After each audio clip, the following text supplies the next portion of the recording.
Now to the devastating floods in the Carolinas. The worst flooding on record there has killed 13 people and shut down more than 500 roads and bridges, including a road that started crumbling on camera as a result of all the rain.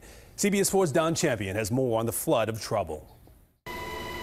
The rain may have stopped falling in South Carolina, but the danger is far from over. Authorities are watching several waterlogged dams that could overflow.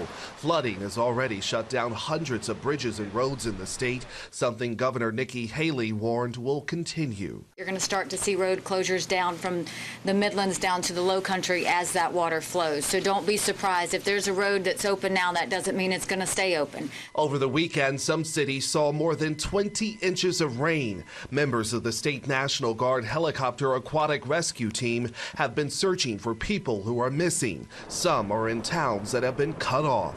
We assessed the scene. There was people waving towels and getting our attention, and I think we rescued about 25 people out of that one neighborhood. Storm survivors now face the harsh reality of starting over. Ashley Perillo and her family escaped floodwaters through the window of their home.